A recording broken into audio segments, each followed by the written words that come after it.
talking about Dave Adams of Glass Moon. He's an old friend of mine. He's kind of Raleigh musical icon for sure. Back in the day, they had his band Glass Moon in the late 70s and the early 80s had 3 really big selling LPs, and one of them recorded as young men, the band, 4 guys, in the world-renowned Electric Ladyland studio in New York City. Just being able to do that in your career should stand for a whole heck of a lot. It's unbelievable. And he talks about the Dave Adams. He talks about I'll get you a sec, Dave. I'll get you. He talks about the influence that Jimi Hendrix has at Electric Ladyland Studios, his own apartment where you can sleep overnight and stuff, which is what you need, which is right attached to the Electric Ladyland Studios in New York. But you can just imagine a few young Raleigh boys in the big city for the first time. Can you imagine? I remember the first time I went to New York City, and the things you see, it's not what you see in the Triangle in North Carolina and other towns in the South. But Glass Moon had a charting single in '82, the Hollies cover on a carousel. I remember playing that at WHSL in Wilmington. And they were in the Triangle scene throughout the 80s, show after show after show after late night party after late night party. And they're all still alive, I think. I'm pretty sure they're all still alive. And right now from his mother's home in Raleigh, because she's got a landline now like none of the rest of us do, Mr. Dave Adams. Mr. Blade. It's always the greatest interview question of all time, I thought, and it's this, and we'll start with that. What's going on? Well, I'm right now, I'm still writing, and I don't have a record deal or anything, but I'm still writing, and I'm working a lot with Bobby Patterson, who was the bass player on the Glass Moon records, the later Glass Moon records, and my solo record. And we have, I'm working in the studio with him quite a bit, and I do gigs on the weekends sometimes with various bands that change from day to day. But I also play theater gigs with Theater in the Park. I play in the pit band, which is a lot of fun. I play all the string arrangements, and I do all my own arrangements and everything, the strings and the bells and the Christmas bells and everything. So I'm still involved in music quite a bit. Not as much as I was, but it's still.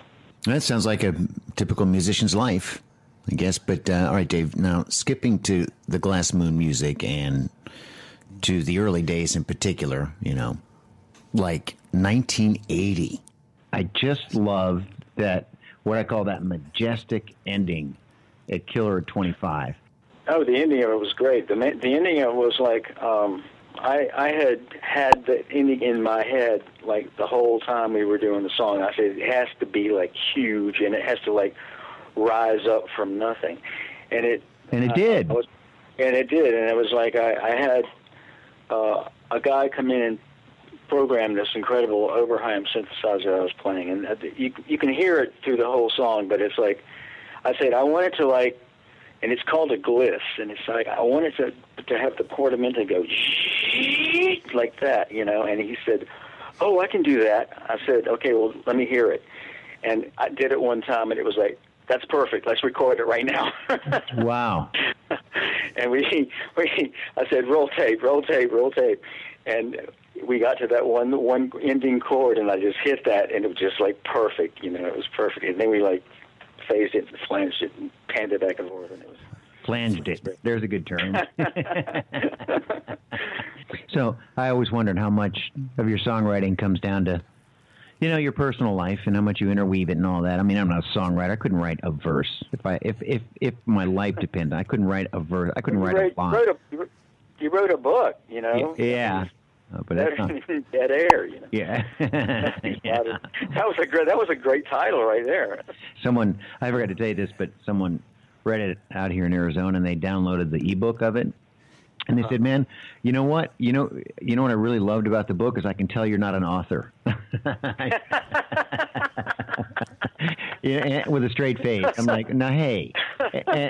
And what if someone... You're honest. Yeah. What if someone came to you and said, you know what I really like about the Glass Moon record is you can tell you guys aren't musicians.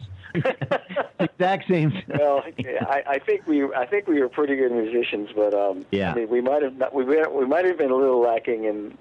I mean, my lyrical skills are not that great. I knew that, but it's like I occasionally hit on something that's pretty good. You know, I know a good line when I hear one. Can you think of a good one of your better lines that you really, really like? I'll tell you, one of my favorite ones is one from Killer at 25. Yay! Paul Simon loses no sleep over me. I don't care. At least I can say I have on my hair.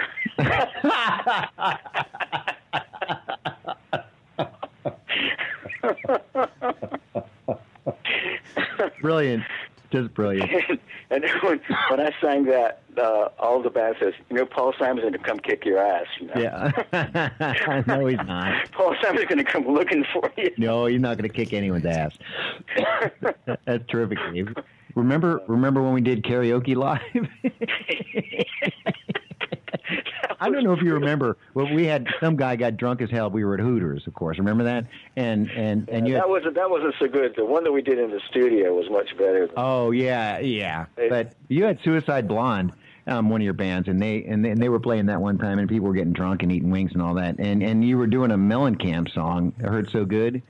And this guy, one of our salesmen, no less. It was one of our sales guys, and he says, and it was karaoke, and we said, come on, you can sing, we'll play, and you guys sing, which is very gracious of you. And the guy comes on, and his name is Dan, and he's in a suit, and he comes on, and he's drunk already, and it's 4:00 in the afternoon. He's like, baby, make it hurt so fucking good, 100,000 watts. I'm like, dude, what? Come on, man, you're in radio. You know a whole lot better than well, yeah, but the studio thing was fun, too. I mean, it was just and that was your idea. I'd forgotten about that. You're the one that brought that up, which is a great idea. I got a fast machine. She makes it cool and clean. You like the best darn woman that I ever seen. And it was hilarious. This girl singing now. Dave Adams, Glass Moon, Blade Radio Show. 17, be a killer at 25, yeah. A lot of good is gonna do me, more dead than alive, yeah. Paul Simon loses no sleep over me, I don't care.